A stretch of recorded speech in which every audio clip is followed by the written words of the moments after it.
Experience, VP of Student Engagement, and VP of Academic Experience. Now, we were recently informed that the VP of Welfare and Community, Favour Salami, will not be joining us this evening. However, she has not provided any reason for this as of yet. We understand that it is in her contract to sit down for at least one of these per term, and that people will be disappointed that we will not be able to discuss with her actions in the role for this term. So we are therefore working with Kent Union to ensure that we can sit down and discuss with her as soon as possible. In the meantime, right now, I am joined by Aisha Dozange, President of Kent Union. Welcome, Aisha. Thank you. Hi. How are you doing tonight? I'm okay, thank you. We've just come out of the student members meeting, so if anybody hasn't been able to see that, then please, you're able to watch the minutes of that. Thanks. Amazing. So we're going to jump right into our questions for you. We've got here one. You've mentioned in your accountability report that you're looking to get out draft outputs of previous student years' student incomes. You're looking to get those published. How close are you to achieving that, and how do you think this will benefit current students? Thank you.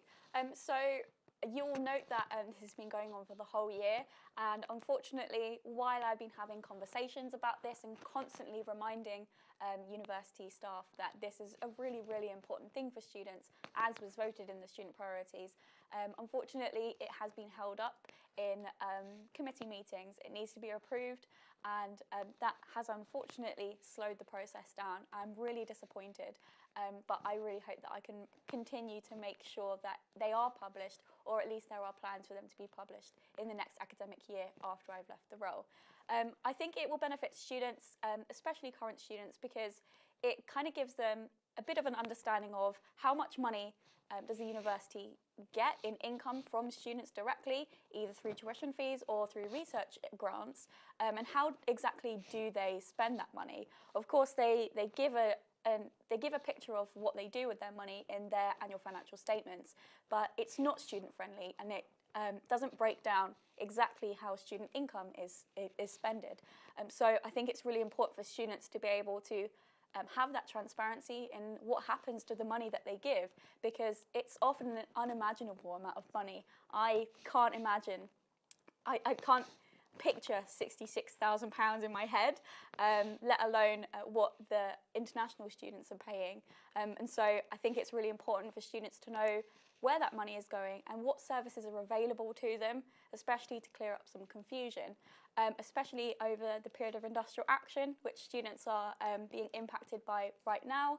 I think there has been some real confusion about the lack of transparency from the university, especially when it comes to money, not only just how the money is going towards staff, but how is our money as students being spent at the university. And so I think that now is a really opportune time to make sure that the university understands students need to know what happens to that money and deserve that as people who are paying to come here for a learning experience. And so I think it is still a really important project that I'm working on, and I really hope that in the 3 remaining months that I'm here in the role that I can achieve that for everybody. Amazing. I have just had from gallery, if we could just move your hair back. I'm so sorry. Technical difficulties. Oh gosh, gotta love them. Sort of moving forward, sort of similarly to, obviously you've had a real focus on finances for students, which is obviously great, but you say that you've lobbied the university to ensure that there's a good, and I'm quoting here, range of accommodation. So I suppose the question is, has your lobbying added other accommodation options, and furthermore, the options that are currently available to students that remain the cheapest? There does tend to be a lot of student dissatisfaction with those. And so have you done anything to sort of address this as well? Yeah, so when I say a range of accommodation, I mean a range in offer of prices, and so hopefully students will be able to see in the next set of accommodation fees that it has really drawn out that those bands and categories of pricing. It ensures that the lowest range of accommodation, which happens to also be our biggest range of accommodation and making up the majority of beds, is still financially affordable for students, especially where the minimum maintenance loan that students are entitled to is still very low, especially in line with inflation. So it ensures that students who have different loan entitlements and different amounts of financial support are able to stay in a place that is still affordable to them. And it means that students who wish to spend a little bit more money on high-end accommodation are able to do so on campus, but also that students who wish to stay in middle of the range accommodation are allowed to do so, and students who require the lowest amount or who wish to live in the lowest amount are able to do that. To respond to the question about dissatisfaction with the low-end rooms, the majority of those rooms are in Darwin College and in Parkwood, the 5-bedroom houses. Hopefully students will know and have benefited from the showers review that I did in Darwin College. So all of the showers in Darwin were audited. And they found that lots of those showers were not in very good condition. They categorised them. So there were some that were okay but needed some refurbishment, and there were some that were also really not up to standards at all. So we were able to do an audit of that, and all of those showers have now been refurbished, and hopefully students will have benefited from that. As well as in Parkwood, there has been some changes to those rooms, which will be seen in the future. But I think whilst there has been some dissatisfaction from students, and definitely I have heard some of those complaints myself, and some of those complaints made to the accommodation office, I just want to remind people that it's so important that we have those places. I myself came to university and came from a low-income background and went into Darwin College, and the privilege I had to have my own room, and quite a large room compared to what I've had before, as well as heating, bills, water, that really was a privilege for me, and it's a privilege for so many students. And so being able to have those budget options, while they may not look pretty, for many of the students who often go unheard, it's really important to have those there. And the offers that are available, the facilities that we have, as long as they're up to standard, are an absolute amazing thing that we can benefit from. Thank you. Excellent, thank you. And we're going to move on to your involvement with the university pledging against the use of NDAs. Now, obviously, it's a shame that it had to come to this, that we even needed to sign a pledge against the use of NDAs, but the fact that it's been done is obviously an excellent step in the right direction. But I think I speak for many when I say that it is only a step, and it's not going to combat lag culture overnight. So what are the next steps to ensure a substantial change in increased safety, especially for women on campus? Thank you. Safety has been a huge topic this year, especially as we've kind of come out of the COVID pandemic, and we're now experiencing different types of experiences to do with sexual violence. And we saw a lot of that work, especially in the previous term. I just want to make it extremely clear to people that the university and Kent Union have not used NDAs in an extremely long time, either for sexual violence or for bullying in the workplace or harassment. But I felt as though it was really, really important for the university to make such a huge statement, and it came directly from the university's minister. I think it was so big for us to be part of a huge national movement, and while recognising that it doesn't mean necessarily that we've used NDAs before, it does mean that we will continue to pledge against the use of them, and we stand in action saying that they are abhorrent, it's an abhorrent practice, and encouraging other universities to make that step where necessary. I definitely think that while it's not the first step we've taken to kind of tackle issues of consent education and lad culture that continues to persist on campus, I definitely don't think we don't have a lot more to do. I think there's such a huge journey and something that will never be finished, so to say. I think there's so much yet to come. and something that has been really, really important, although I haven't been the lead officer for them, we have of course been supporting and being involved in them, including the consent campaigns which took place in partnership with the university, and the consent education event that we had at the university, which was held in a sex positive way and away from heteronormativity around consent, really actually learning about what pleasure means, and how we can use pleasure to inform our sex education. But something I also want to continue having is supporting student-led projects. There's a current project called the 97 Project being led by the Empowering Women in Law Society. Of course I cannot take credit for that, but being able to uplift and these people and give them a platform so they can keep campaigning about what matters to them is something I think is really important. As well, we've been doing some work previously to understand the issues that sex workers are impacted by. Sometimes it's really difficult for sex workers to get support around sexual violence because of the nature of their work and of course because of the legal issues around that. And so I think it's really important that we are continuing to get in touch with other universities and other student unions, understand the different aspects of sexual violence and how we can all come together to really tackle the culture that exists on our society. Brilliant. And moving on to sort of a separate part of student life, we obviously can't leave here this evening without discussing the strike action that's been taking place this year, and currently, for those of you that don't know, we're entering into more strike action next week, and we are currently in the midst of a marking and assessment boycott.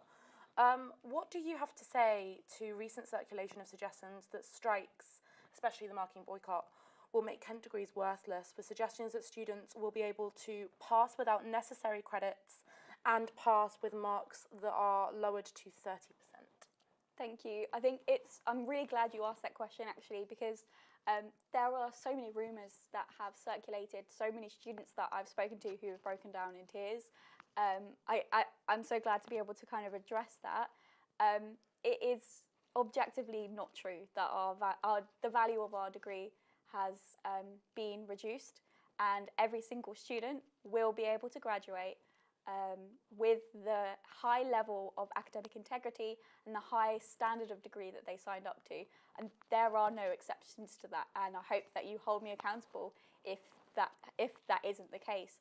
But there are kind of some concerns about will the reputation and credibility of our degrees be impacted by this ongoing industrial action. I kind of just want to make students aware of the fact that this is a national dispute, and there are many, many more universities who are being impacted by this. And it's certainly not the first time we've seen either local or national industrial action. And so there is definitely real concern from students and a bit of a panic about it, especially given that we are already so stressed about deadlines and so many other things. But I don't think it is something we need to be worried about. We have been working on making sure that you're mitigated in terms of your academic experience and your the degree, your value of your degree, as well as financial mitigation. And I'm just asking students to trust us. Students have been involved in every single step of the decision-making process around what the university is doing about the strikes. And constantly we are meeting both with university representatives and UCU representatives to make sure that students are being heard. And absolutely, I'm bringing these concerns to them. There's a web chat tomorrow that's hosted by the university. I'd encourage people to go to that, but please keep asking us what we're doing and holding us accountable for our actions around the strikes and industrial action. And speaking of financial mitigation, the last time we saw these strike action like this, the Students' Union did manage to secure financial mitigation for students then. However, it transpired that this mitigation came out of the money that was saved by the university from not having to pay the striking lecturers. Can you confirm whether or not this is going to be the case again, and if so, do you think it's fair? Thank you. So we have been able to secure financial compensation in terms of a goodwill payment from the university. The university remains in its rights to withhold salaries from teachers who take part in strikes or who do not fulfill the contracts of their employment.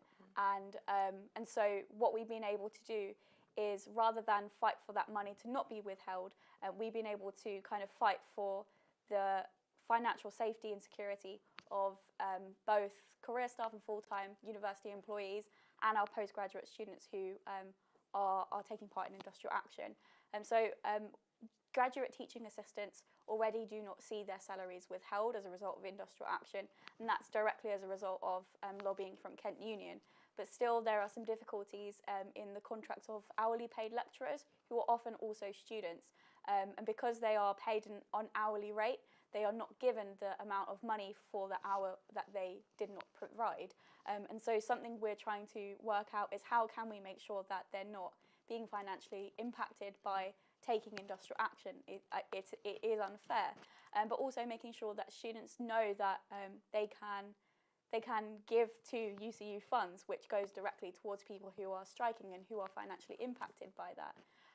UCU themselves have spoken about their desire for that withheld salaries to go towards student hardship funds, and while students will be receiving a payment this year that they can elect to have, they will be able to give that money to the hardship fund, which goes directly to students who are facing financial hardship, and they have that choice to be able to do so. Also, you mentioned the marking and assessment boycott.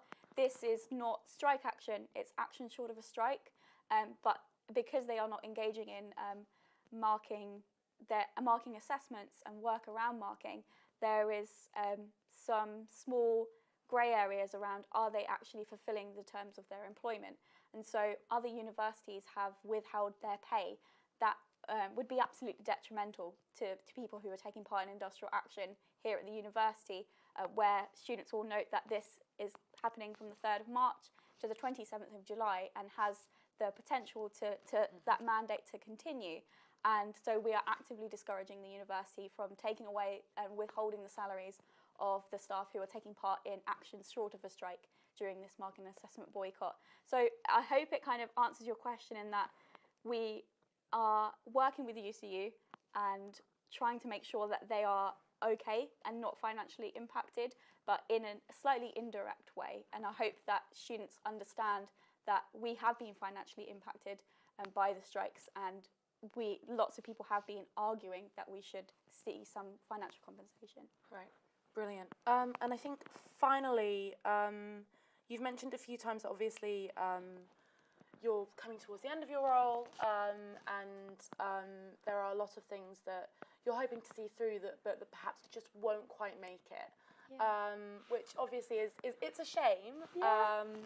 But as you are coming to the end of your time in the role, is there any one thing that you can point to as sort of a concrete achievement that you're leaving students with that you're perhaps most proud of? Thank you. I've been thinking a lot about this and just generally how our whole experience has been absolutely a roller coaster. Yes. There's no other word to describe it. And the same is for the student union. You know, we were impacted financially by COVID-19, and we are in a recovery phase, but also trying our absolute best to provide everybody with an amazing student experience, making sure that nobody is left behind in the move out of COVID by the government. And so just making sure everyone is protected.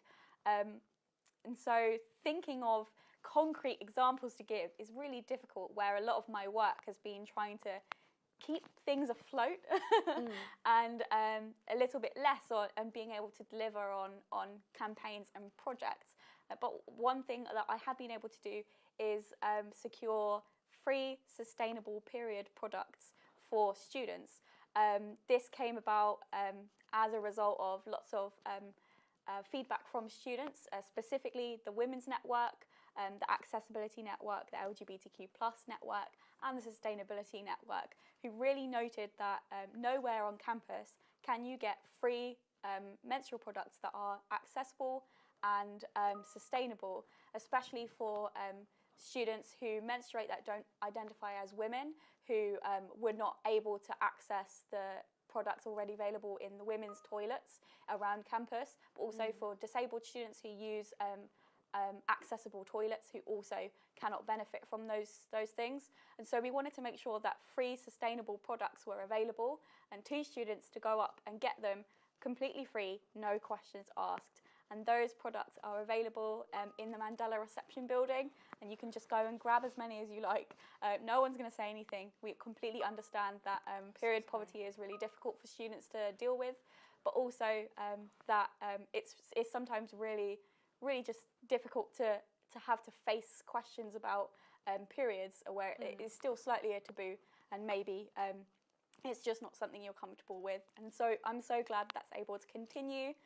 It was as a result of funding from Santander universities, and hopefully we'll be able to expand that to Medway, to Brussels and to the Paris campuses, and make sure that absolutely every student at the University of Kent can benefit from that campaign. Excellent. Thank you so much, Aisha. And thank you for watching. I've been Amber Lennox. We will be right back shortly, joined by the VP of Postgraduate Experience, who will be getting scrutinised by my colleague Sven. So join us back here very shortly.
University. My name is Sven Stears and I am here as part of KTV, continuing with our Scrutiny Committee panel questions. I'm joined today by Toby Temple Abaramu. Hello, how you doing, buddy?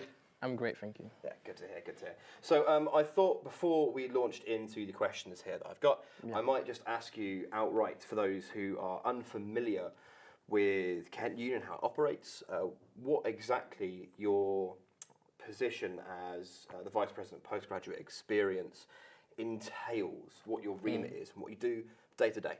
Yeah, I think the role is really encapsulated in the name, the title of the role itself.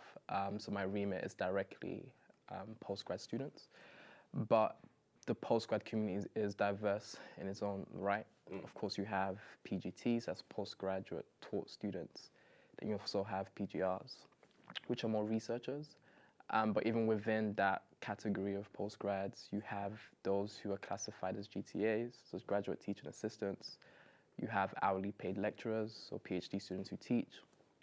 Then, of course, my remit also extends to the Brussels and the Paris campuses.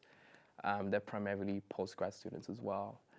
So my day-to-day activity is pretty much looking after the postgrads, ensuring their voices are amplified in meetings with the university, in initiatives or projects we want to hold as a Kent Union team, making sure their voice isn't limited or neglected in any way. Sure. Yeah.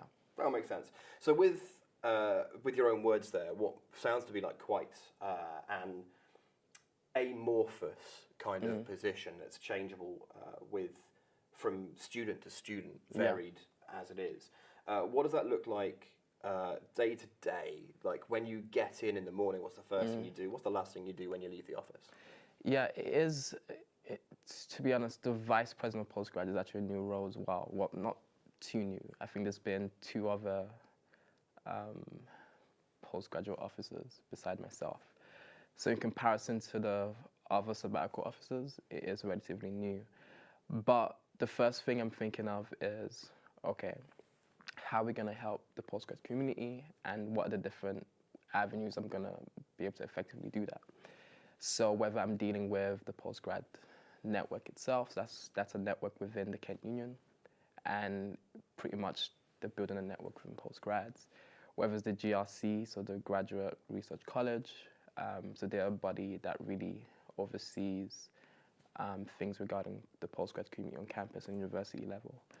So I'm just thinking of the different avenues of how I can really help them. I know one of the things we're working on right now is the postgrad summer initiative. So we have a few working groups already where we're planning for the summer period and giving a focus on postgrads because they make up the majority of the student community during the summer. So, I mean, it's a difficult question because the role of the postgrad community, it delves into whether it's cost on campus, whether it's them actually teaching. So it's really taken a step at a time, case-by-case basis. What's the project right now? How can I get it done effectively? Etc. Yeah. Sure. Okay, so with it being quite a new role, there must be a lot of freedom for you to make that role your own. Yeah. What would you say this year so far that you've done to do that? What's been your flag in the hill, so to speak? Yeah, I think my predecessors had different perspective and approach to the role. So the first postgrad officer, I believe that's Laura, if I'm not mistaken. So she had more of a given the role a face. So there's a lot of social media presence, etc. Then the one who followed, especially I think the COVID period really affected it though. It was more behind the scenes, university meetings. So I think right now I've took an approach of trying to have that balance. So one aspect, I've been working quite closely with the postgrad network and the GRC in creating a number of community building events, activities. I know last year around November or the start of December, we held a postgrad coffee morning in Wolf.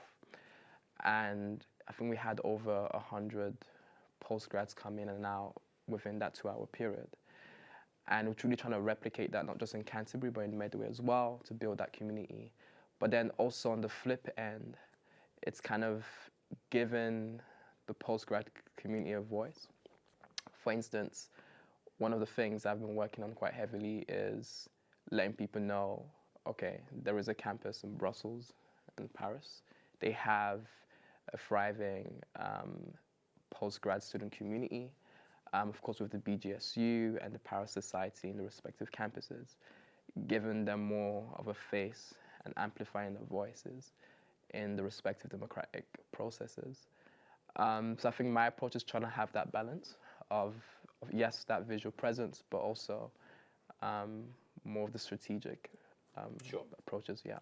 So as you've just said there, and in your report, you've also mentioned that you have a lot of intention to create more awareness around those various initiatives, whether it's things like that coffee morning you mentioned. Yeah. What do you say to people who perhaps feel that you're not as engaged as you could be with the student body, given that you yourself, unlike your predecessors, have quite a limited presence on social media? How do you plan to raise awareness despite having that limited presence? How do you clear those obstructions on your route to market? Yeah, I think it's an interesting question because I think my predecessors have used that approach. When I came in, I didn't really feel that was the most effective. Number one, the number of followers in the Kent Union Instagram page, for instance, I think it's either 5,000 or 6,000. If you break it down a bit more, you begin to find, okay, how many are actually current students, then how many are actually postgrads. You might find there's actually a little percentage of that, and that can be replicated for the Facebook page, for instance.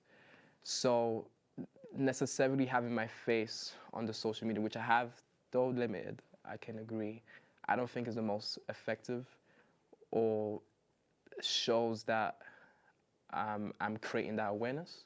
I don't think necessarily that's the case.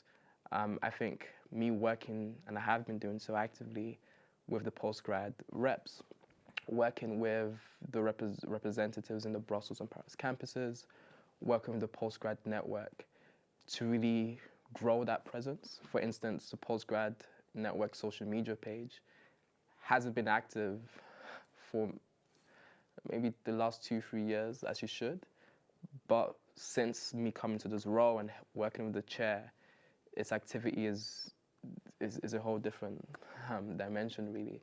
It's gone from being inactive to activity. And then whether that's the case with giving more of a face and a presence for those in the Paris and Brussels campus. I know one of the things we're working on in the Kent Union is that when you go to the Kent Union social media, website, all you see is content or representation of those in Canterbury or Medway. There's nothing to show you that, okay, Kent Union actually has a role in international campuses. So what we have been in the works is to have a page on a website that you can see, okay, there's something actually happening in Brussels, there's something happening in Paris. Peradventure, you're an undergrad, you want to do postgrad study in these campuses. There is an active student body with full of student activities you can get involved in with the respective of the campuses you choose to study at. Sure, okay. And we've had a couple of questions come in from our feed that are relevant to that. So I just want to see if your answer is going to remain the same after these questions. You talk a lot about representation of Brussels and Paris students, particularly on the KU website.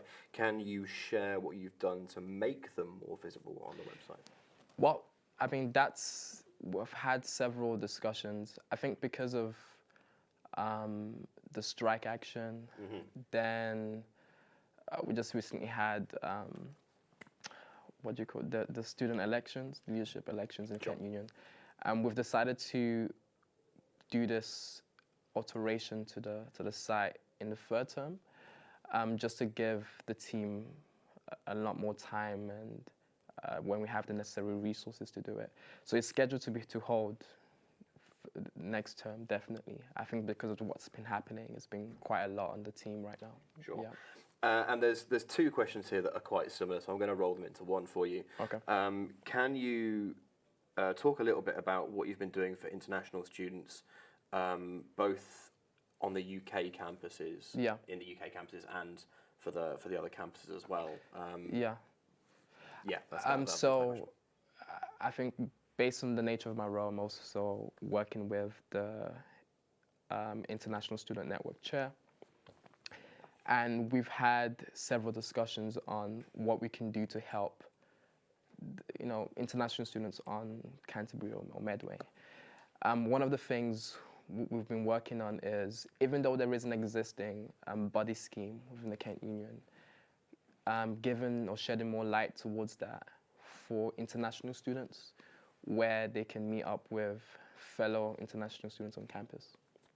Also, I think one of the members of that network, the chair, actually shared when they first came to campus, there wasn't so much information visibly for them anyway to know, okay, simple things like, okay, if there's a supermarket, is it open 24 hours compared to where I came from, my home country, in terms of little things regarding banks or just little things that I guess give value or give more information about the culture of the country you're in.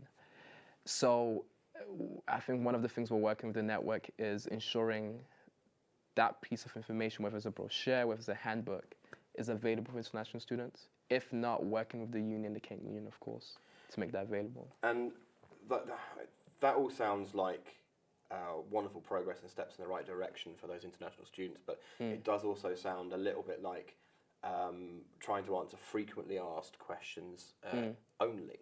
What steps have been taken to help those international students have more bespoke needs and help that might not be so easily dismissed by something like a leaflet? Yeah, I mean, I think a lot of things have been happening already this year in terms of, for instance, I think what's most recent right now is the Ukraine and the Russian conflict, and how that's affecting international students there. I think earlier in the year, of course, ongoing discussions about the Israel and the Palestine and how it affects. So I think there's been quite a lot of very dynamic impacts on international students throughout the year, and that's really led us to tackle some of those issues case by case. Sure. Rather than thinking more proactively. I don't think the time has really been made available, especially when some of the members within the International Student Network have other affiliations with other networks as well. So I think sometimes there is a time restraint and limit of resources and available students to help with that. But I think it's something we have been trying to work on. But sometimes it has to be just a case-by-case basis when things come up, really. Sure, okay. And you mentioned it a moment ago, so I'm going to swing back round to it. You mentioned that great steps have been taken in your report to provide mitigation and support for students in light of the ongoing strike actions, including their marketing and the assessment boycott. Yeah. However, especially for postgraduate study, it's a very short and intense course, something like a master's, for instance. It's 1 year of a lot of hard work, I can speak for. I would like to know, is that mitigation enough? What form is that mitigation taking? There have been growing suggestions that Kent Union degrees and master's degrees are becoming increasingly worthless in the face of things like marketing boycotts. What's happening to protect the investment of time and money that their students are putting in? And are they going to be enough? Yeah, I think just to re-echo what Asia mentioned when she had this discussion, I think in addition to what she said, we've had several student forums where we've invited the actual dean of the GRC, so the Graduate Research College, where he's actually come to give the perspective from postgraduates. And I think he's given greater light in terms of what's actually happening. For instance, there has been a lot of, I guess, misinterpretation of what's, I guess, the facts and what's surrounding the boycott and the strikes. For instance, that your degree may be potentially worthless, which isn't true at all. We've been in several discussions and meetings with the university to make sure there is a great extent of mitigation to ensure regardless of what happens, the quality of your degree is of a high standard. The same desire of your degree you came into university you wanting, you would have. I think it's a similar approach, for instance, within the COVID, the peak of the COVID era, where there was a lot of question about, okay, my examination, me graduating, there was a huge impact. However, with our discussions with the unis, several mitigating circumstances, mitigation was provided to ensure, regardless of what happened, students still graduated. Of course, postgrads as well. So I think it's the same approach we're having this time around. The circumstance isn't necessarily COVID, even though there was some lingering effects. It's the boycott. With postgrad specifically, though, I guess the impacts, it varies.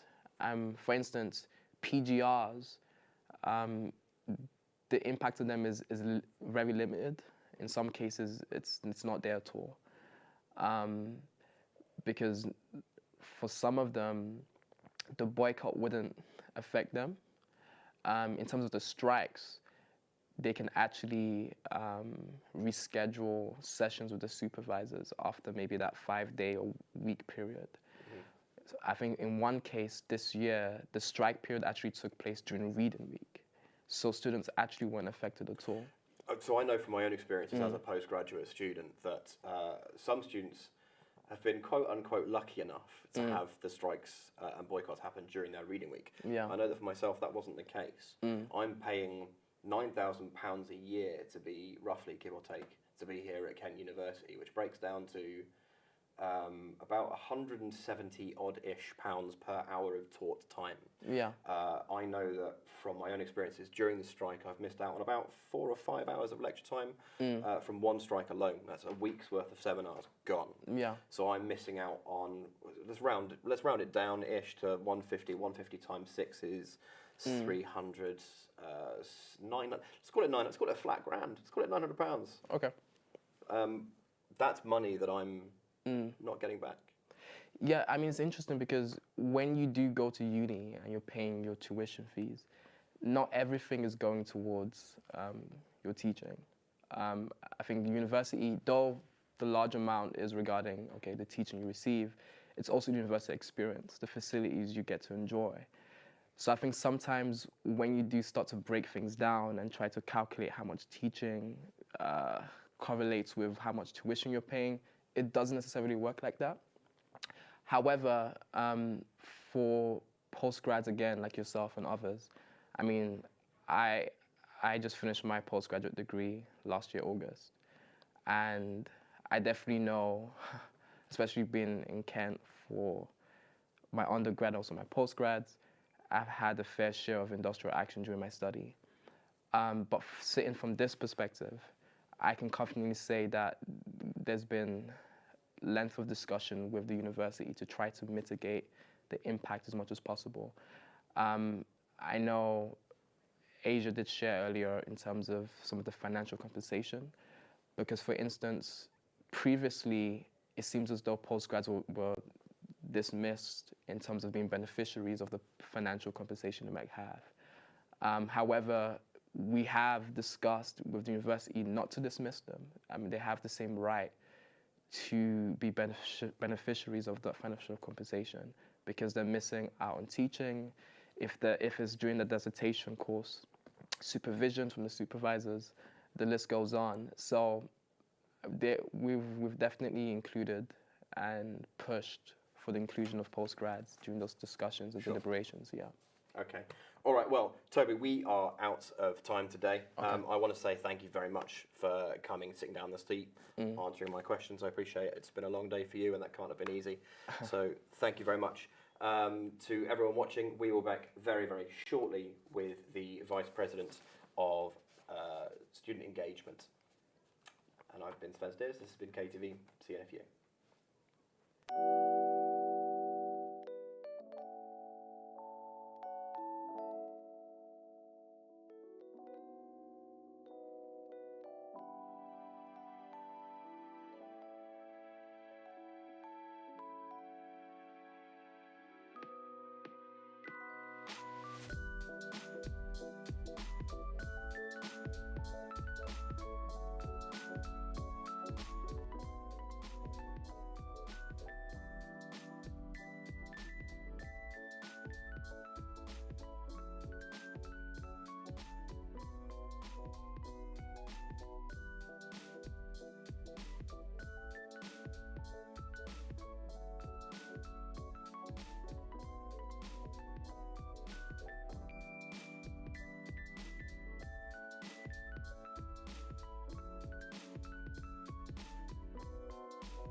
Welcome back to the Scrutiny panel report. I'm here with Carolina, who's our VP for Student Experience. I'm Adithi Deepak, I'm Editor-in-Chief of Inquire. Let's get right into it. So, looking at your report, the first thing that really stuck out is you're really pushing for student internships in the year to come. And you talk about budgeting, that's going to be a focus in the upcoming weeks. How many roles are you expecting to be able to offer in the upcoming academic year? And how do you hope students can gain employable skills while still being able to focus on degrees, societies, other parts of the university experience? Yeah, thank you. This is a great question, and one of the student priorities that I've been most excited about working on. So at this current moment in time, we've had some small wins already. So in term 2, we were able to introduce 2 interns, one in the marketing department as a digital design assistant, and then also one in our R&D department as leadership elections assistant, which have been really successful this year, and I'm very happy about that. Helping more students in Kent Union really helps with our mission and vision of making sure that it's also run by students. And then in terms of budgeting, we haven't had 100% approval because they're not doing budget presentations until like mid-April. A lot of projects like this will get kickstarted and then pushed, and then it takes a while. But where we stand at the minute is, from the most recent discussions we've had, is that we're not necessarily trying to commit to, say, like 10 internships for the whole year, because working in Kent Union is very dynamic. There's lots of like projects centered at the beginning and like December period, and then obviously March is like really heavy, and there's lots of work, but then there's also some periods where there may not be as much for like student interns to be able to do. So that's why we've kind of decided that it would be better if we approached it from a project-based role kind of thing, so that every time projects pop up, we go and we seek out student staff instead of trying to organize it internally. So where we stand at the minute is that we are looking to continue with the current internship positions that we have, because they've been really successful.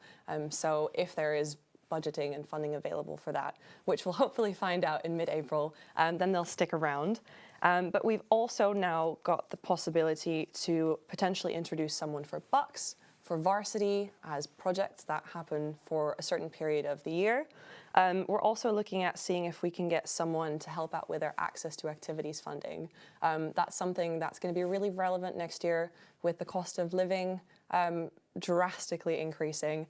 And it's something that we haven't been able to put our resources towards as much this year, because there's just been so many other things going on. So we're really looking to see if we can get a student staff on that 24, well, not 24/7, but you know what I mean, like all the time dedicated to that. And then also seeing if we can push something in the events department to get a student staff out there to put on events that really represent our diverse student body. So at this point, I'm really keen to find out how much money we've been able to allocate to it, but I'll be able to update on this in mid-April after budget presentations have gone through. And I'm very excited. It's going to be really nice to have more students as well. It's been really great working with student staff at reception, and we've also got like student support admins for most of our activities and R&D team, and we'd also be looking to continue those next year. So plenty of opportunities for students, and I'm really happy about that. Perfect. And just like reiterating, so do you think it'll be possible, because a lot of them are kind of temporary, that students will be able to participate in those but still be able to Oh yeah, for everything absolutely. else? To address the second part of the question, working for Kent Union, we're very flexible, and I really appreciate that. A lot of the staff that we have in, like student staff, we really work around their lectures and their seminars to make sure that, you know, their degree is their priority, but they can still come in and fit their work around their personal schedules, which is really great. Obviously, they're all part-time positions because we're all students and we haven't got that much time. And in terms of employability, there are so many benefits. Obviously, like teamwork, problem solving, multitasking is a huge one because everything's just going on at the same time. And those are just a couple of the employability skills that you can gain from being a part of, you know, Kent Union. And then on top of that, I just sat in a meeting today actually with Careers and Employability Service. And we're looking to create like a very good, strong link between their service and our outgoing student interns or student staff. So the vision for that really is to create a program of like workshops for them that once they finish working at Kent Union, we'll direct them to the Careers and Employability Service for them to complete like CV writing sessions and practice interview questions for jobs, really utilizing the work experience that they had with us and putting it into like professional sounding CVs to make sure that when they go out to find jobs after university, they really like put it into professional sounding words, like the experience that they've had with us. So creating a link there will also really help them with their employability. Amazing, thank you. What will the rewards and recognition for volunteers include? I was very interested in that because obviously there are the awards ceremonies taking place in April. So is it that, or is there further recognition that you're planning for student volunteers? So I'm really looking forward to this, especially because we haven't had the chance to do this in person in 2 years now. So it's award season approaching rather soon, and I'm involved in all 3 of them. So we've got Activities Awards, Team Kent Ball, and the KIC Awards for Student Media. So this is part of reward and recognition, obviously. These are standard events that will happen every year, regardless of what officer input happens. So I've helped out with kind of scheduling the entertainment for it, planning what the vision was for the night, and really the goal was just this year to make it as big as possible, to really make up for the past 2 years and the sadness that COVID has brought to all of us. So that's going to be really great, and I'm really looking forward to recognize and reward all of our fantastic volunteers, committee members, and just student groups in general. But then on top of that, the vision for this reward and recognition is not really a campaign anymore. It's changed a couple of times since we've started discussing it in the beginning of term 1. And now we're looking to host it in term 3 after committee elections. So the plan is, at this moment, it's still subject to change, to get these new committee members in at like an away day, probably at Woody's, and give them the chance to get acquainted with Kent Union staff, like the activities team and the R&D team that our current key volunteers engage with a lot, as well as the officers, but also, really importantly, each other. This year, we've seen so many groups collaborate, which has been really heartwarming, and they've achieved so many amazing things, from like fundraisers to socials, and giving them the opportunity in term 3, right before like the start of summer, to get acquainted with the officers, to see how we can support them throughout the year, and just build that relationship right at the beginning, as well as congratulating them for getting their positions, I think would be fantastic. So that's kind of the goal there, and we're currently still working on it, so stay tuned. Fantastic. We have some questions that have come through online, so we'll switch to those for now. This one has come from someone saying that as a member of a smaller club, they feel they've been ignored by the engagement team. They were promised their club would be treated as an individual, but have since been ignored. Why has this happened? I'm really sorry to hear that's happened. Given this little information, I'm not entirely sure like who this is coming from. So apologies, if you have any concerns like this, please do get in touch with me. I really do care about all of our student groups and societies. And it doesn't matter how big or small the club is, I'm here to represent you. So please get in touch with me, whoever set this question, and I'd be more than happy to see in what ways we can support you. And apologies again. Thank you.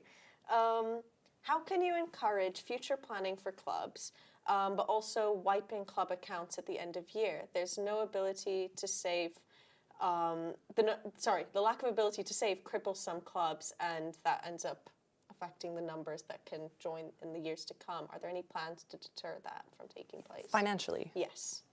Could you just repeat the first part? Yes. How they're confused that future planning can be encouraged, but at the same time, club accounts get wiped at the end of the year, and they feel like the two don't work hand in hand. This isn't actually something that I do or have a lot of knowledge in, I'm afraid. I know that they have, 2 accounts, a main account and then a suspense account, and one of them gets carried over to the next year, but the other one doesn't. And that actually depends on university funding that we get each year. So clubs are allocated their grants at the beginning, and they kind of put in a request to see how much they need for that year. And if it doesn't get spent, it actually goes to show to the university that we don't use up all of their money, and then they give us less the next year, which is why they have to spend it. It's just kind of how the system works. I mean, obviously it's something we can look at this summer going forward if it's really unsustainable for some clubs to have to restart every year, but they don't really because they have their main accounts. But I'm really not that well versed in the financial aspects of running societies. But as per usual, if you want to have a chat about stuff like this, please contact me via email and I can always, send you to the relevant people. But that's kind of the knowledge I have there. And there's always like extra funding that we have, like the development fund and access to activities for their members if they can't afford things. So I would strongly recommend that if you are struggling financially as a student group, that you get in touch with us and put forward an application. I think that's kind of the best I can answer this question. Definitely. Thank you. How are you ensuring that international students are given consideration for internships and part-time jobs on campus? Currently, international students are not eligible for many roles on campus due to being ineligible for the widening participation scheme, which this person feels is ridiculous, as many international students would otherwise fit all the requirements. The only thing that isn't matching is that they're not a home student. I'm afraid this is also something I don't really know much about. That sits with our HR department. And I know we have our advice team that help with like visas and rights to work. So I think that would be a question to send to the Kent Union Help Desk. But of course, when looking at internships in Kent Union, it's really important that they are available to all students. So I'm very happy to bring that forward in meetings going on about this later. Perfect, thank you.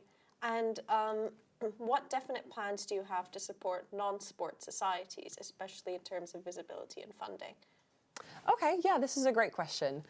So like I said, probably in the last time I was here, in our candidate debates, is that it's really difficult for societies to feel like they're engaged with Kent Union in term one because it feels like a lot of the focus is on sports clubs with with Bucks starting, and it just seems like that's kind of the only thing that's going on. So I think one of the key things that I would like to do is start putting emphasis on societies right away next year from term one.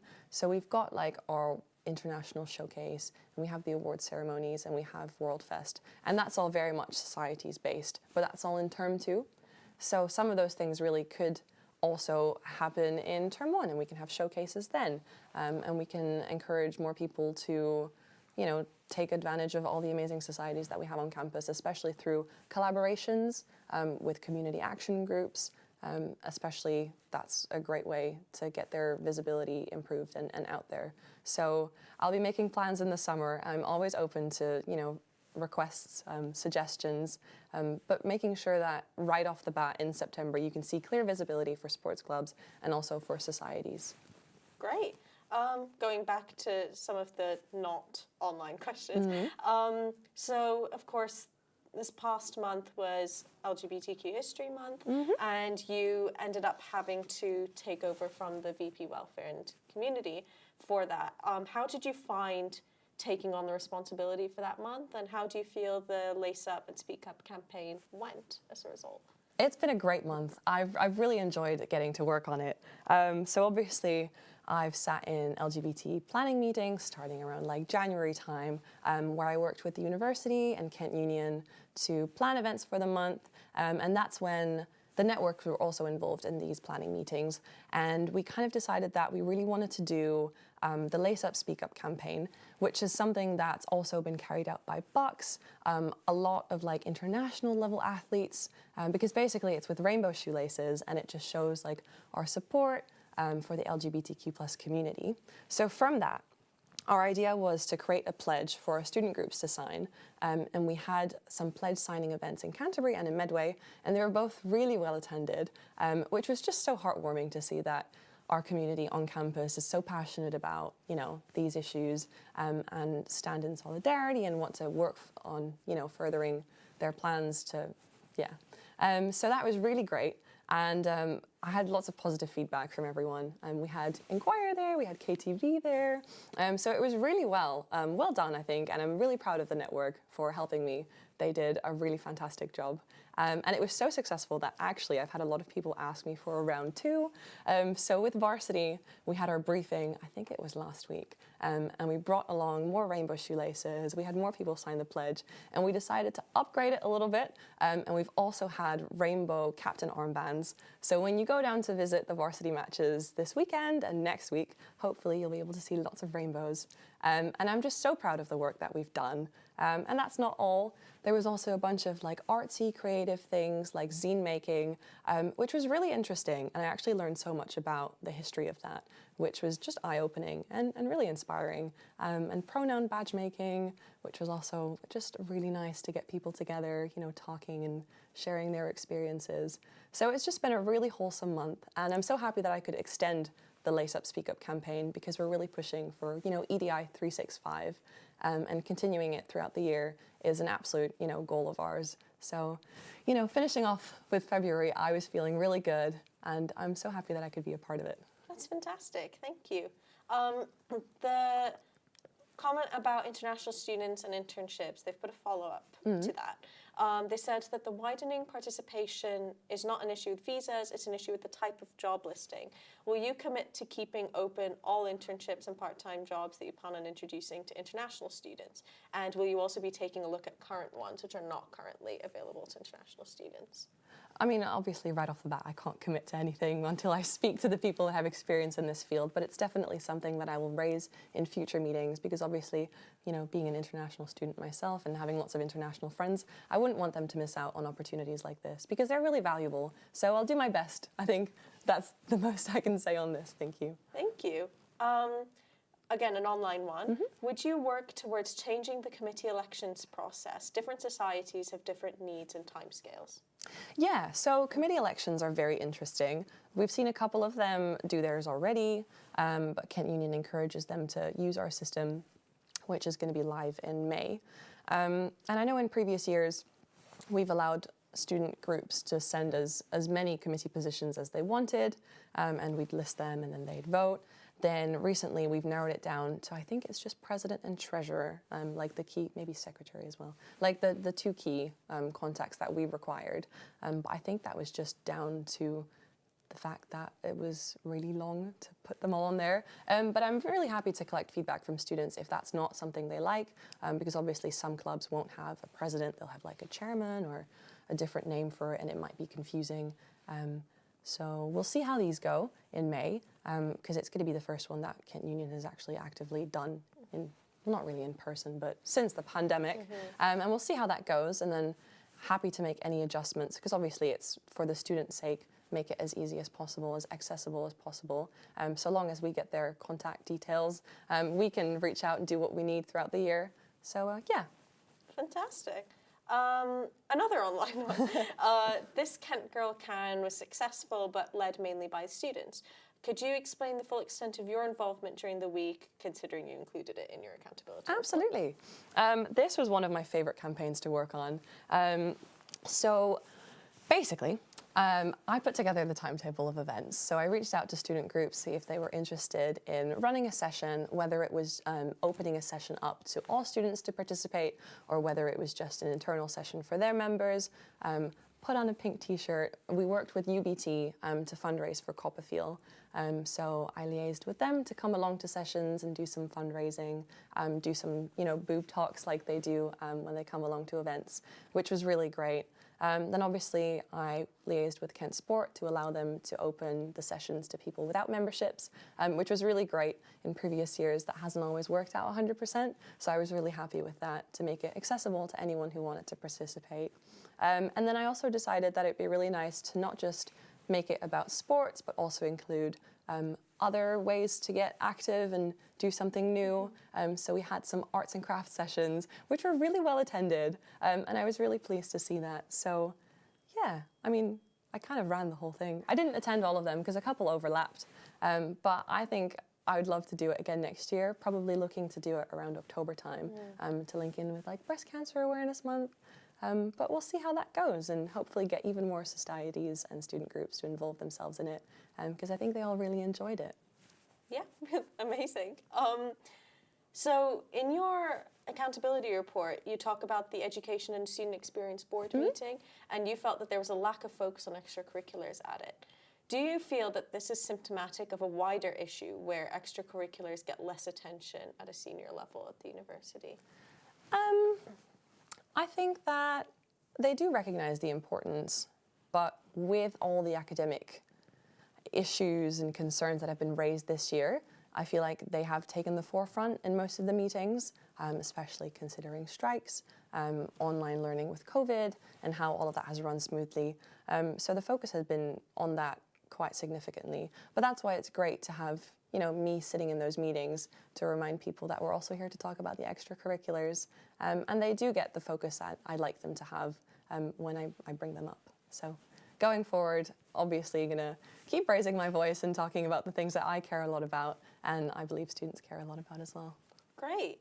More online questions. The Rainbow Laces campaign seems really cool and not something this person had heard anything about. They're not really involved in sports.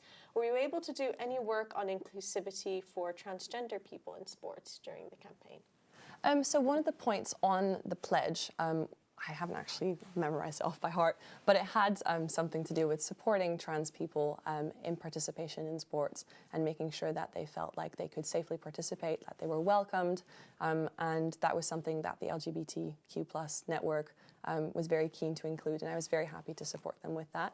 And going forward, I would love to continue work on that. If they want to see any other concrete changes, please let me know, and we can continue the work on that. Fantastic. One last question before we close up. Have you proactively reached out to quote-unquote quieter societies this term? If so, how? This is also from online. Yeah, so it has been a challenge and a half, I'll tell you that much. Obviously, there's a lot of people who message me because they need things from me and they know I can do it. So that's a fairly easy way of communicating. But then there's also the student groups that I know are there. I know they're running activities and I get in touch with them and I don't always get responses. I don't know if it's because of the way that I'm communicating with them and the channels that I'm using, but it can be tricky. So I think moving forward, the plan is to try and attend as many of their sessions as possible in person. And I think it will also be really helpful if we do this reward and recognition day in Woodies where everyone gets the chance to meet me face to face, and also utilizing welcome fair more.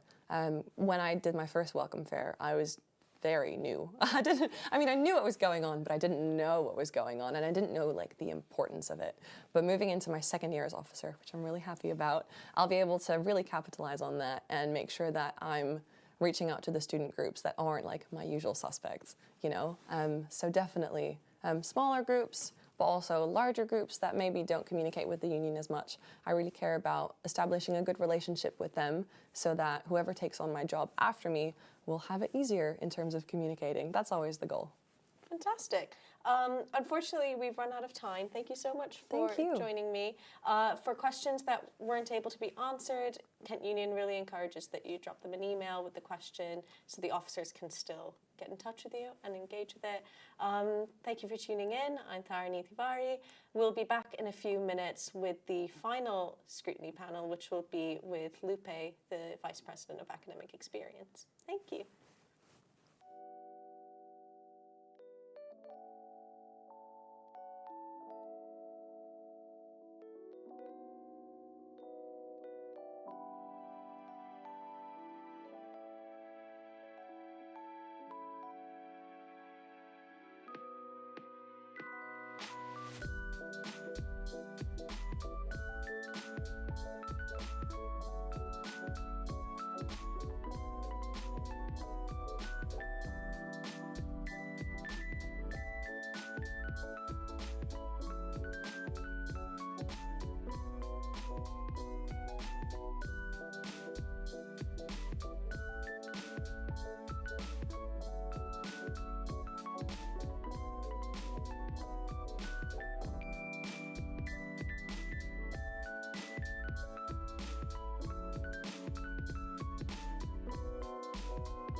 Hello everybody, my name is Lina Ali. I am the station manager here at KTV. I am joined today with the newly re-elected Vice President of Academic Experience, Lupe Soleil. How are you doing today, Lupe?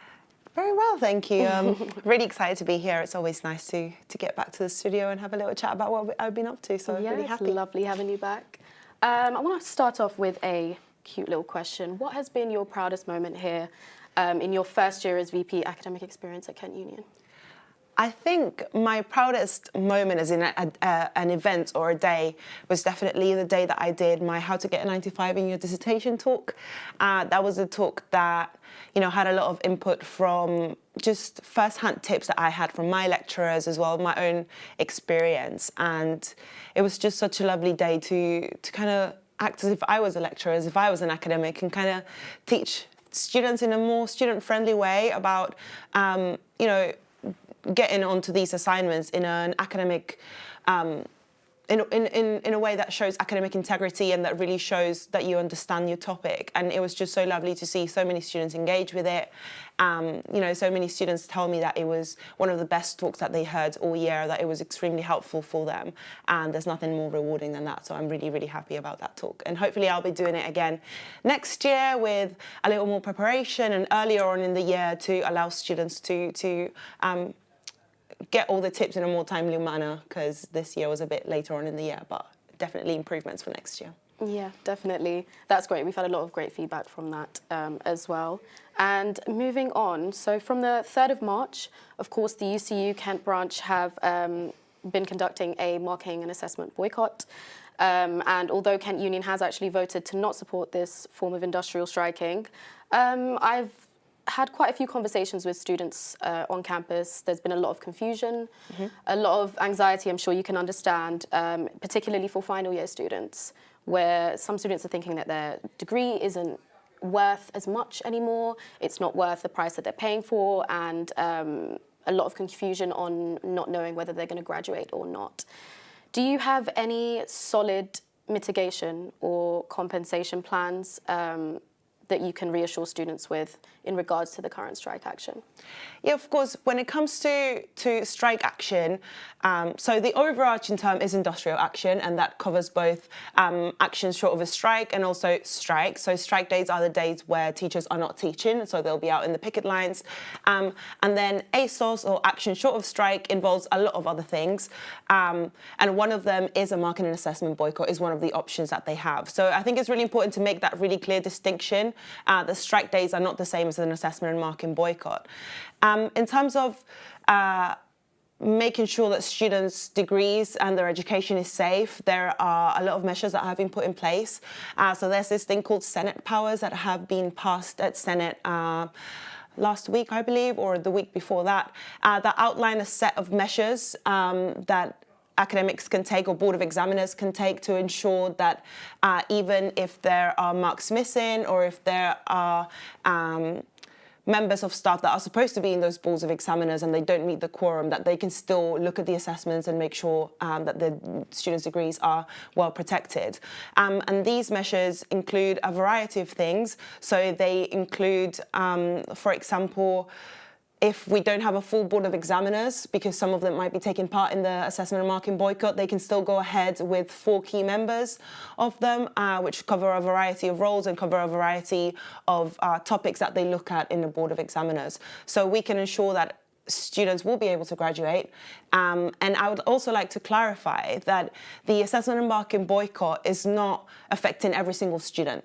Okay, and that's a very important thing to clarify. You should really go out there and speak to your lecturers, speak to your seminar leaders, ask them if they're taking part in this action. I think that that's one of the most crucial steps that students can take, because staff and academics are very happy to give really honest answers to students, whereas they might not be so honest with the university. So this is where students have the real opportunity to go and get the information firsthand from the lecturers and their academics.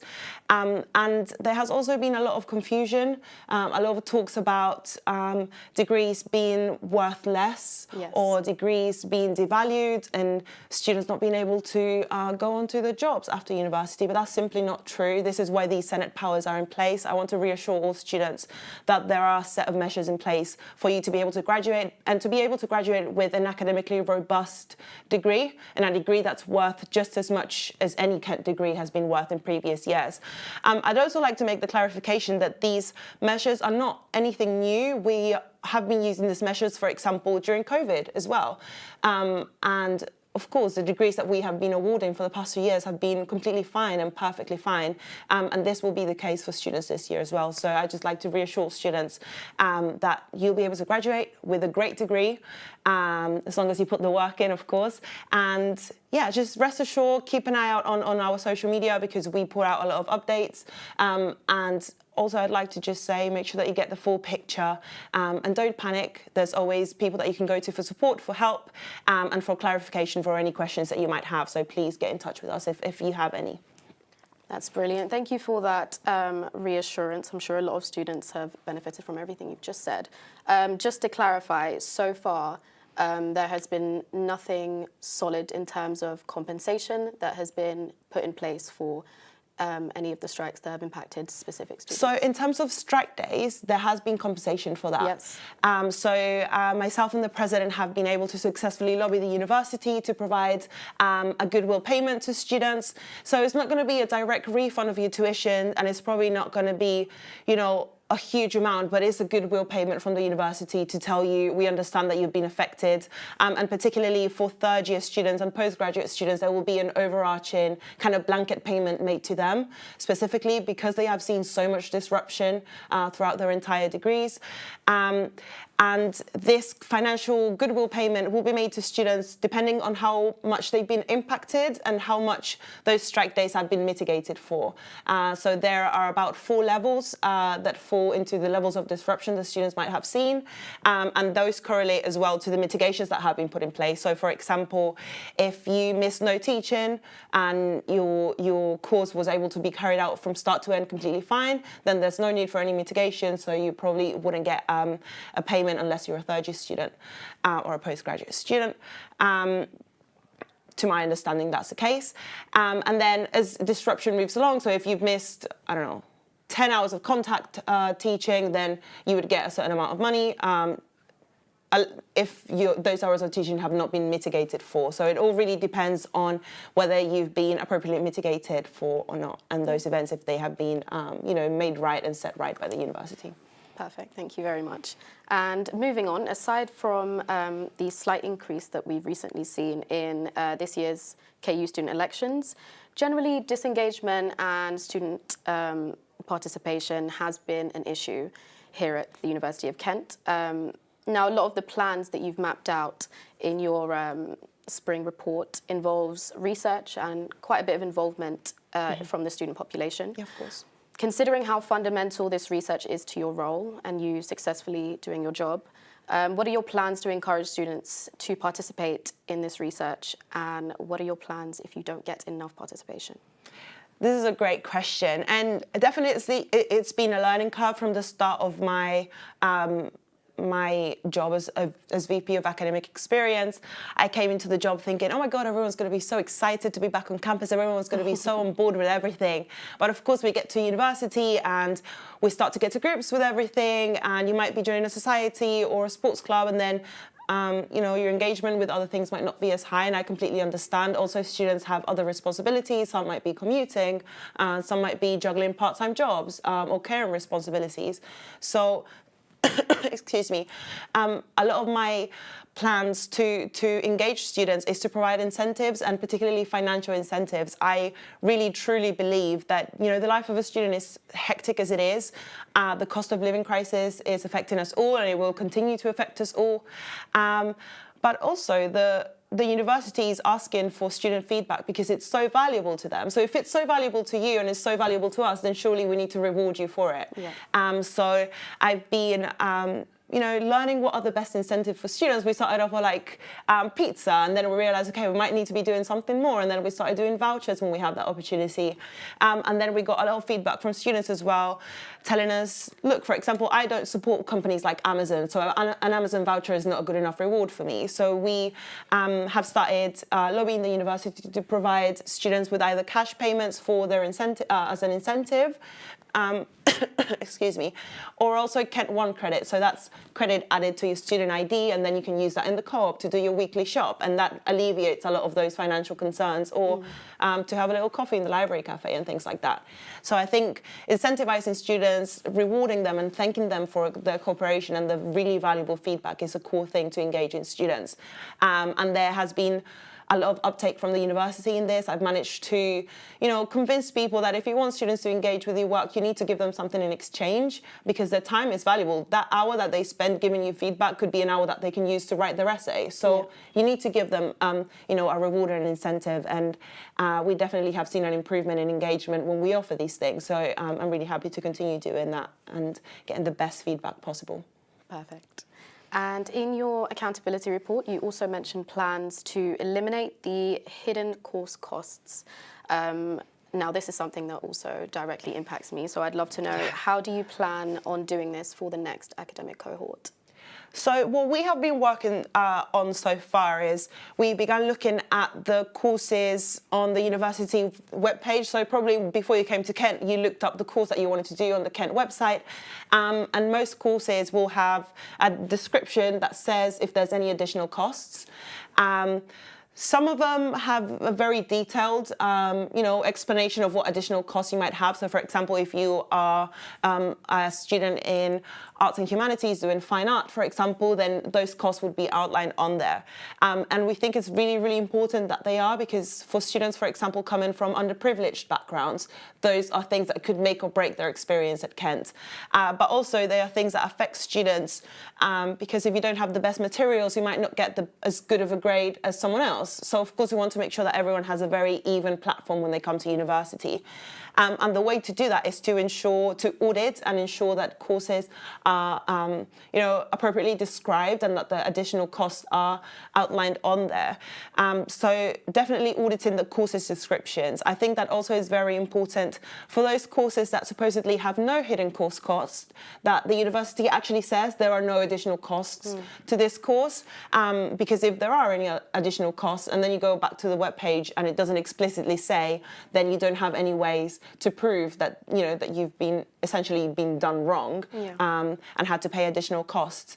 And also, it's about letting students, giving students the opportunity to tell us what extra costs they have incurred, and kind of measuring that against what the university is saying a course supposedly cost. I feel like the best way to go forward with this is transparency, not necessarily eliminating these additional costs, but being very clear and very transparent with students that if you come to Kent to study a particular degree, this is what else you can expect to spend on top of your tuition, and that's the most fair thing to do, to make sure that everyone has a very clear picture before they get here and there are no hidden surprises.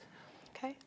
And we've had quite a few questions come in, so thank you to everybody putting in their questions. Students want clarification on plans for the 2023 exam format. Having had no in-person exam experience, when will we get clarification or confirmation on what we will be sitting in our final year? So far there's been nothing set in stone yet. We will be discussing this topic at boards coming up. So we have Education and Student Experience Board, which is a very high decision-making board at university that feeds into Senate, which is the second highest board at the university that deals with everything academic. And these are the places where we will be discussing this. However, there is a piece of research that is going on by the university that's called The Future of Teaching. And basically the university is wanting to find out from students what we want to keep from the COVID era of education. So what have we learned from this hybrid working? What have we learned from remote studying? And the university is asking this question to students: do you want us to keep online exams, or do we want to revert back to in-person exams? So I would definitely say speak to student reps if you're really interested in voicing your opinion on this, or get in touch with the student engagement department at the university as well. If you don't know how to reach them, please reach me and I can put you in contact with the appropriate people so that you can tell them exactly what you want. But unfortunately, there is nothing set in stone yet about the 2023 exam period. So I'm really sorry that I have no concrete answer to that. But you can really use your voice and tell the university what you would like to see. And following on from that question, post-pandemic, we've seen remote and online learning for those who have COVID or are remote as a result of COVID. Are there any plans for remote learning for those with mental health difficulties? Unfortunately, I have no information on this, but it's certainly something that I can ask the university and get back to the particular student that asked this question. To my understanding, this is another one of those topics that the university is wanting to find out more about, whether remote working is something that we want to keep from what we've learned from the pandemic. Of course, not only for students that might have mental health issues, but also students that might suffer from social anxiety, or might be more vulnerable because of clinical reasons, or might have caring responsibilities and all these kinds of things. You know, high flex learning, this ability to have a hybrid learning experience is really, really important for certain vulnerable groups of students. And I really feel like we need to protect it. However, hybrid learning has a lot of pros and a lot of cons as well, like anything. So I think that if this is something that students really want, then we need to make sure that it's done in an appropriate way, that the quality of teaching for those students that are remotely studying is just as high as those that are in person, because we don't want that inequity to be happening. I've just had a question come in.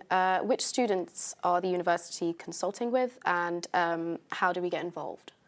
So initially, we're reaching out to our student reps because these are our network of academic volunteers that are inside the classrooms, that are speaking to students on the ground, and they're a great way, kind of like a little funnel, to bring all the information from the wider group of students. However, if you would like to participate in this piece of research, you can get in touch with me and I can volunteer you as one of the people that can get involved. There's actually a really cool new research method that we'll be introducing to this piece of research called listening rooms. It's something that the university is doing for the mental health survey at the moment, but it basically involves two students that have any type of relationship between each other. So they might be friends, they might be course mates, they might be housemates, they might work together in Woodies, or they might work together at the library cafe. So they have some sort of relationship, and they basically get put in a room, just the two of them, and they are able to discuss the topics, and it's a really cool thing to get involved with your friends and kind of have a very organic, very authentic conversation about this to give you the best opinion. But please do get in touch with me either through Kent Union on social media, or just send me an email and I can definitely volunteer you for these research opportunities. Lovely. And in terms of degree classification, students, particularly of the BAME community studying at UK universities, are statistically less likely than their white peers to get a first-class degree.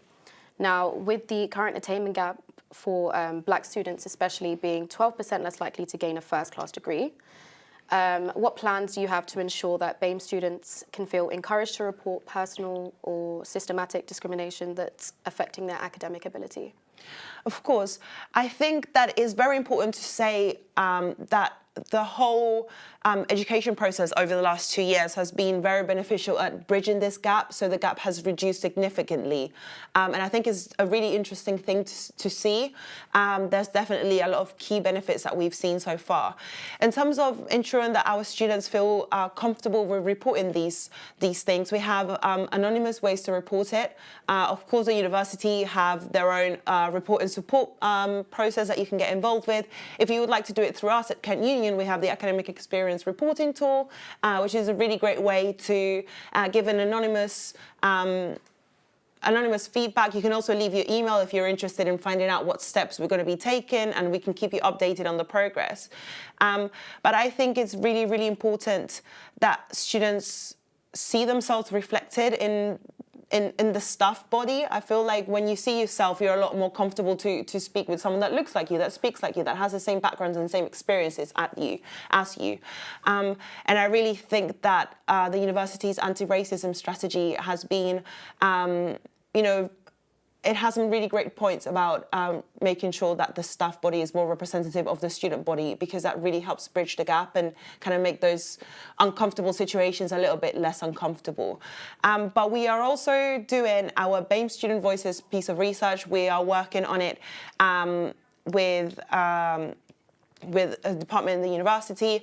We are looking to do a really, really comprehensive new piece of research on this that involves speaking with our BAME students in a really safe way. We're looking to also recruit student researchers that are BAME, so that these places are safe and comfortable for students to have these conversations.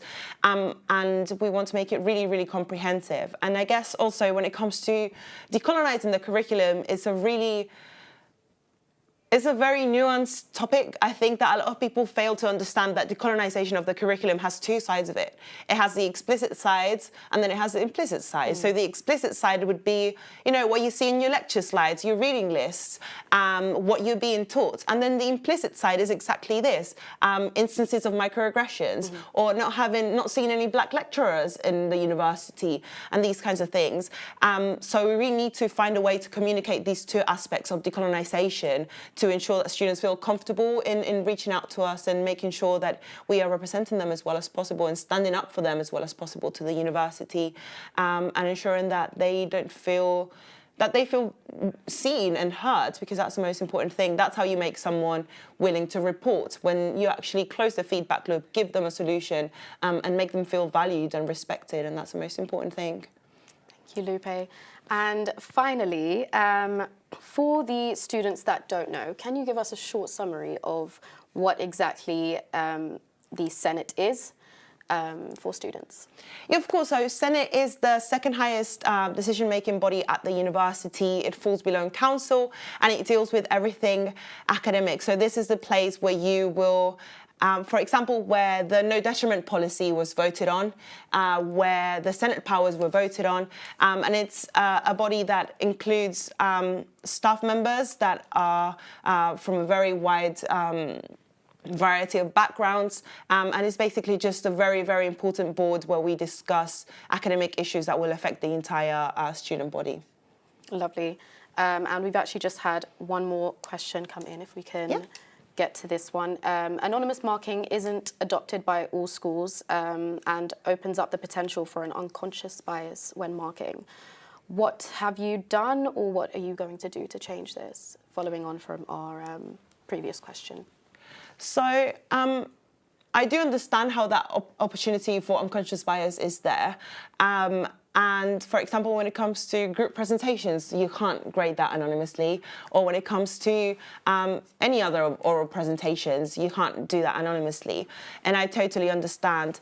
What I have been trying to do is try to encourage students to reach out to us when they see those cases, or where they feel that they have been wrongly judged, or that the grade is not actually reflective of the work. And we actually have our amazing advice service for students that do feel that way, that they might want to appeal to a grade or might want to make an official complaint. We have these avenues that are confidential. We're independent from the university, so we know that we got your back 100%, and we're going to give you the best advice that we can. Because we have no vested interest in making the university's job easier. We want to make our students' lives easier and a lot better, and we're really out there to defend students. So I feel like if students have ever experienced that or felt cheated by unconscious bias, then we have those avenues that I'm more than happy to put you in contact with. Thank you very much, Lupe. That's all the questions we have for tonight. Thank you very much for joining us. I'm really looking forward to seeing what you do in your re-elected position next year. Thank you very much. And thank you very much, everybody, for tuning in to the final scrutiny panel of this year's KU elected officers. Thank you to all of the officers that showed up today and answered all of our questions tonight. And thank you to the amazing production team here at KTV for all their hard work in putting the show together. I've been Lina Ali, and I'm wishing you all a good evening.